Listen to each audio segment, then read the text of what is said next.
The Shakedown by Weissbaum. Keeping one hand on the controls, Berkeley leaned over and grabbed a small packet of food he had tucked underneath the radar display panel. He'd learned over the years of pulling long hauls that with MREs, you didn't want to eat them hot like the instructions on the back recommended. That just made the flavours more pronounced.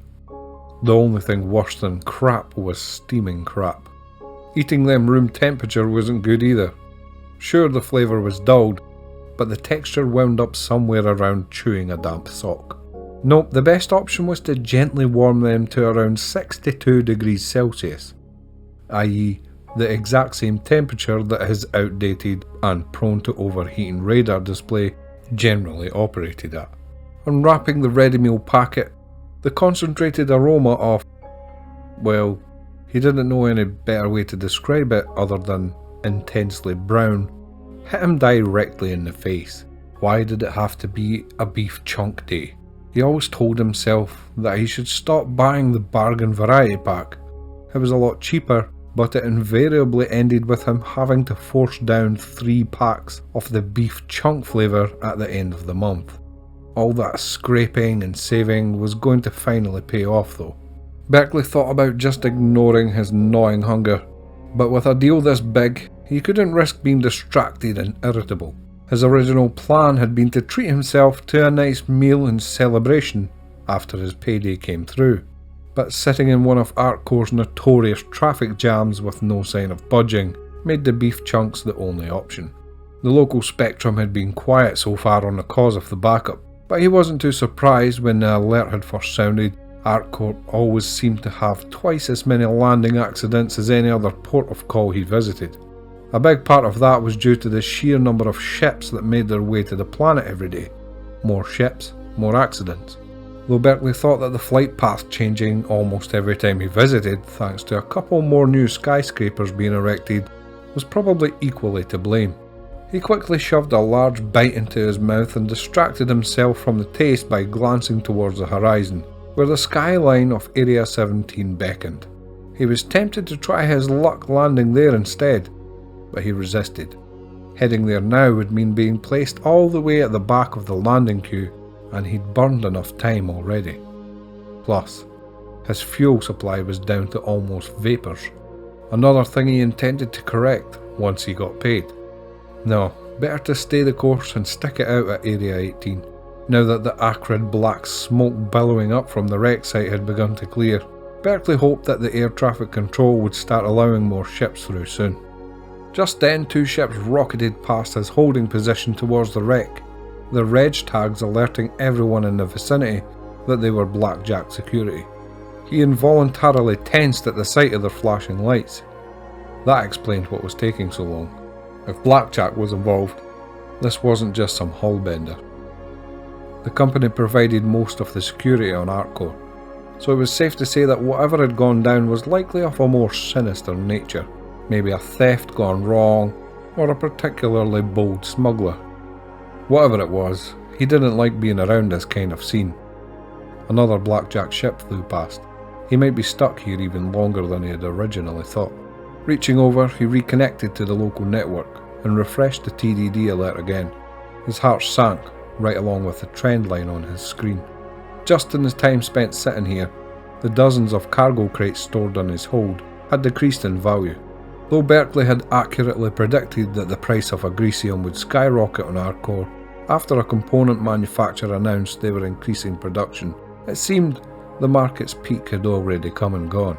Even with the buy rate still near the record high, his chance for real profit was rapidly closing.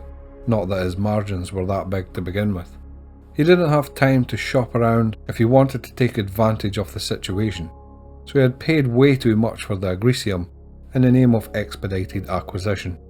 Berkeley had bet pretty much every credit he had to his name, plus a sizable loan, on being able to unload before the bubble burst. After a year of living hand to mouth, barely scraping by, he was ready for something to work out in his favour. His last big trade was when he had correctly guessed that Sakura's Sun Lee Morps were going to be the must-buy Citizens' Day gift of that year. His rear hatch still had a dent from where a parent had flown off the rails after learning Berkeley had sold out of the popular Mr. Tintle figures. That success should have been easily parlayed into even more, but a couple of missed deals, several hundred spoiled bilva, 2 major engine malfunctions, and his very unpleasant misunderstanding with the advocacy had left him worse off than when he started. The chunk of gristle he was currently trying to chew his way through served as an excellent reminder of that. It had been hard staying optimistic after basically having to rebuild his life almost from scratch, but trading had given him something to focus on. If you kept yourself open to opportunity, you could exchange one thing for something better. That's what he was trying to do with his life. This deal today would net him enough to pay off most of his debt and outstanding legal fees. With that cleared up, everything else could be put back into growing his business, maybe even finding someone to fly with. Maybe even buying a better brand of MREs, he thought, as he forced another bite. Before he could swallow the chunk, Area 18's ATC chirped into his comm. Tossing the half-finished packet of empty food into the co-pilot seat, he snapped open the comm channel. "Go for Good Haven." "Hey, Good Haven, got you clear to land," informed the weary traffic controller. "Pad 206. "Fantastic," said Berkeley, his enthusiasm more than making up for the controller's massive apathy. "Could you also go ahead and send 4 or 5 cargo handlers my way? I'm in a bit of a rush." "Well, you picked a pretty terrible day to be in a rush.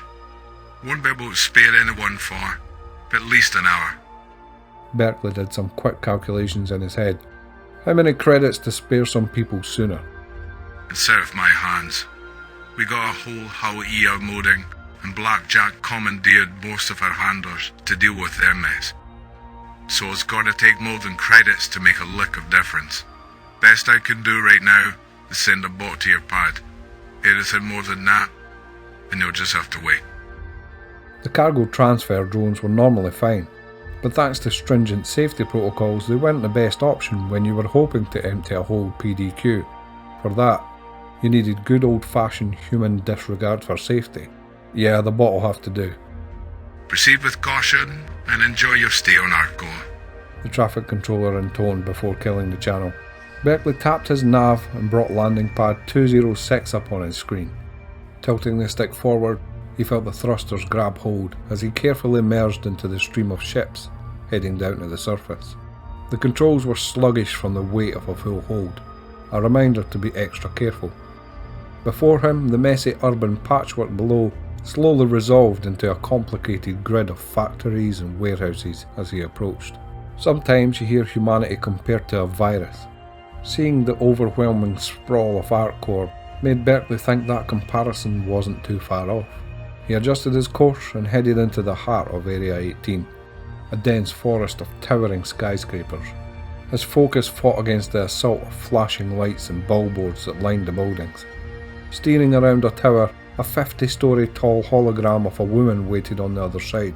She helpfully squeezed a roll of bath tissue before transforming into a giant animated box of noodles. Where other worlds might have shown restraint out of safety concerns, ArcCorp fully embraced its consumerism with both arms. There was no mistaking that ArcCorp was created in a boardroom by a bunch of executives. Nearly everything on the surface of the planet was dedicated to industry and the generation of credits. And right now, that list included him. Almost as soon as his landing struts touched down on the pad, Berkeley was out of his seat.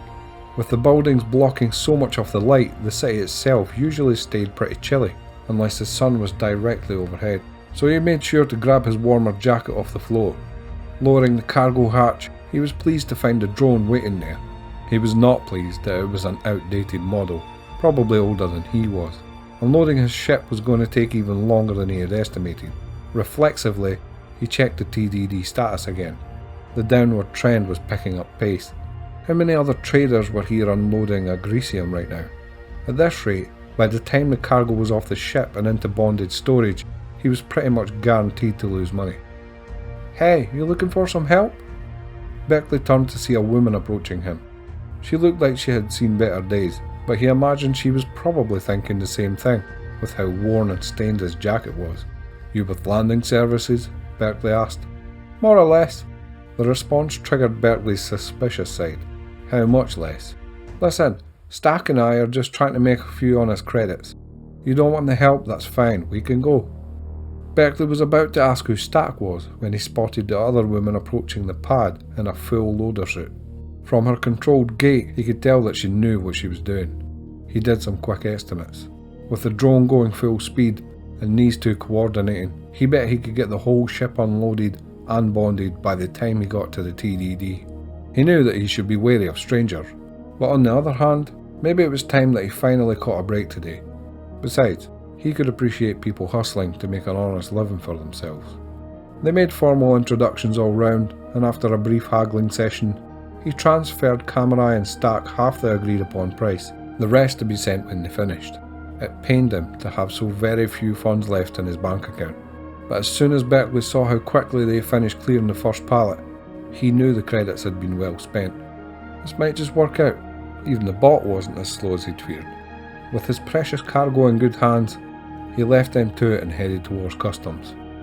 The fact that he did not get stopped at all going through security was enough to convince him that maybe his luck really had started to turn around. Stepping outside, what had been a dull hum turned into the roar of a city, thrumming with activity.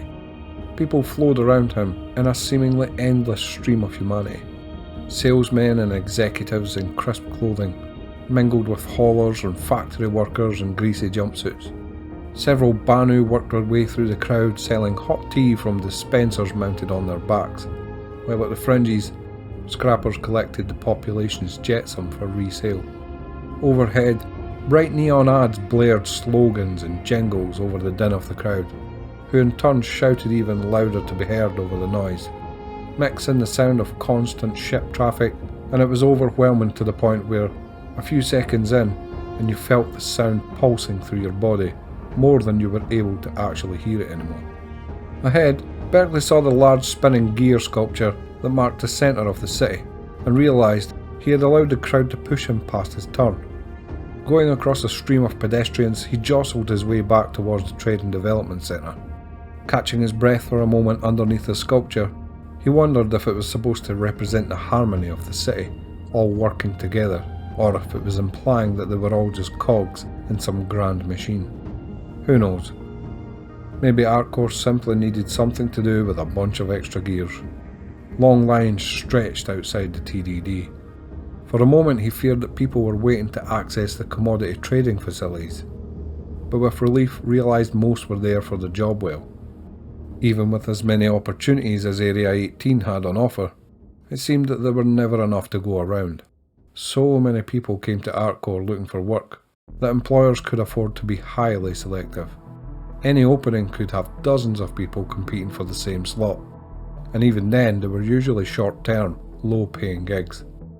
Despite all that, more people kept showing up every day.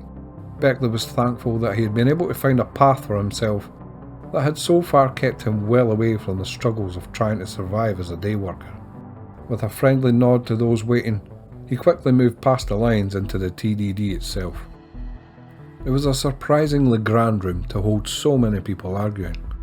The high sweeping ceiling swallowed up the sounds of trades being negotiated at furious pace.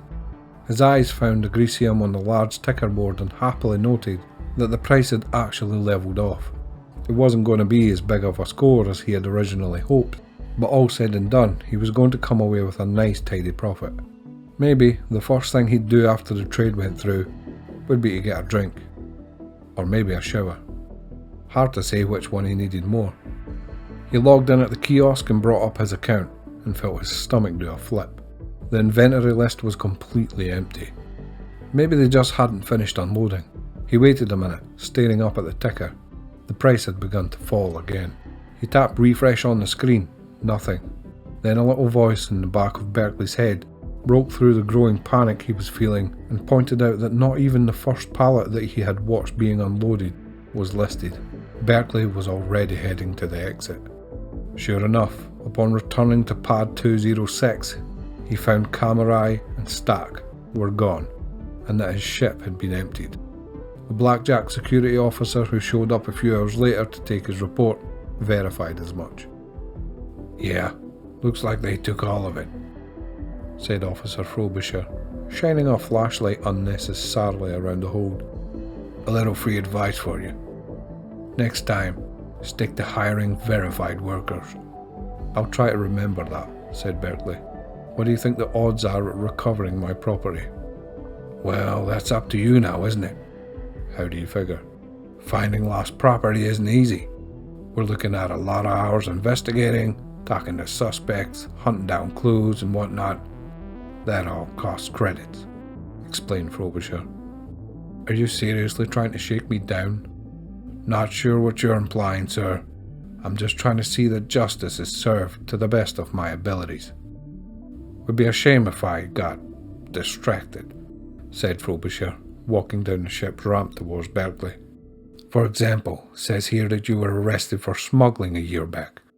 Can't help but wonder if that has anything to do with what's going on here. How do I even know if there was any cargo here in the first place? Hell, this whole thing could be some insurance scam you're trying to pull." Once he heard the smuggling record mentioned, Berkeley knew he had two options here. One, he could keep protesting and probably be brought in as a suspect. Once in custody, chances were he could get out eventually, but with his past and the fact that all the law here was handled by private security contractors like Blackjack, it made that a riskier proposition than it should be for an innocent man in the Empire. Funny thing was, Berkeley didn't even have insurance on the cargo. Not that it would really matter. They would just find something else to pin on him, and the result would still be not getting his property back. He had been incarcerated once in his life. He wasn't going to let it happen again. The other option was giving Frobisher a bribe. Berkeley guessed that he didn't have enough credits to actually get his case investigated, but maybe he would have enough to get Frobisher to back off. It shouldn't have surprised him that on Artcore, even the cops were a for-profit institution. In the end, the bribe actually took less money than Berkeley would have guessed, but still enough that he was now officially broke. He had always thought that his throw caution to the wind attitude was one of his better personality traits, but now, lying in the dark cot of a ship he couldn't afford to fly, he was starting to second-guess himself in a very unhelpful way. He probably should have gotten insurance instead of doubling down on the cargo. He probably shouldn't have hired two random people to unload his ship without thoroughly vetting them. He probably shouldn't have agreed to deliver a package for a friend all those months ago without knowing exactly what was inside of it. A few hours ago, he had arrived on Artcore with a ship full of possibilities, and here he was destitute. He owned his own spacecraft, but didn't have enough credits to pay off his landing fees. Plus, even if he did, he didn't have the funds to buy fuel to fly anywhere. He couldn't borrow money because he had maxed his credit. He could try to get a job, but with his record and now no ship, there was little work he qualified for. The contracts he could get were sure to be barely enough to live off, let alone get off-world. He could maybe find someone to buy his ship. That would net him some credits, but then he'd still be stuck here without a job and no place to sleep. There was at least one thing he could accomplish today. Pushing himself off the bunk, Berkeley turned and went to blow the last of his money on a drink. Some of the helpful downtrodden folks still queued up in the job well line were kind enough to point him to a bar where he could get blasted for a reasonable price. G-Lock was the kind of place that specialised in being generic. There were Sataball posters on the wall, a near-empty dance floor playing popular music from 5 years ago, loud enough to keep conversations private, and the drink options ranged from cheap and drinkable to top-shelf bottles kept mostly for show. There was an interesting mix of customers. Two people surrounded by bags and boxes toasted to their successful shopping trip. An old vet sat by himself at a high-top table, laughing loudly at the muted commercial on the vidscreen. Crowded into the corner booth, a gaggle of factory workers in matching Artcore uniforms silently contemplated their beers. Berkeley sat at the bar nursing a serviceable tequila reposado and watching a drunk hauler flail on the dance floor all by himself. He asked the bartender to top him off with ice, hoping to make the drink last just a little bit longer. To his surprise, the bartender added ice and a little more tequila. On the house. No one around here drinks this stuff anyway. Thanks. You have no idea how bad I needed that. Tough day? Even though he felt like a cliche for doing it. Berkeley wound up telling the bartender the whole story of how his entire life went pear-shaped. Rather than provide some sage wisdom to help him cope, the bartender gave Berkeley a friendly nod and went off to help another customer. You knew your problems were serious when even a bartender looked grim. You know where you went wrong? Berkeley turned to face the grizzled woman sitting next to him. She, however, continued to carefully watch her red wine as she swirled it around in the glass. I know exactly where I went wrong. Several times over, in fact, he answered. You thought those blackjack bastards would actually help you? Fat chance. She took a large gulp of wine. The only ones they look after are themselves. A lot of people learn that the hard way. Yeah, tell me about it. Oh, I wasn't talking about you. The drunk dancer stumbled and knocked over a glass with a loud crash. The bartender swore under his breath and went to clean it up. Once the bartender was out of earshot, the woman leaned down closer to Berkeley and said, If you're serious about getting your cargo back, I might know someone who can help. I don't have any money to pay for help. She doesn't work that way. You said you done some smuggling, right? I said I got arrested for smuggling once. But that's not for me. I trade clean. And how's that been working out for you? The sting of this assessment hurt more than Berkeley would care to admit. He had tried to live his life right, and all it had netted him so far was the societal equivalent of a back alley shakedown. Fine, I'll bite. Who is she? She likes to say she's a freelance time manager. But what's more important is that there isn't much going on in Area 18 that she doesn't know about. Hell, she might even be arranging the sale of your cargo right now. Come on, I'll introduce you. With that, the woman killed her drink and slid off the stool. She went to the door and turned, waiting to see if Berkeley was going to follow. Berkeley himself wasn't sure if he was going to follow or not. The first time he had become a criminal, it had been an accident. One that it seemed like he had been paying for over and over again. Maybe it was time that he got a little payback of his own. Berkeley tilted back his drink, but it was already empty.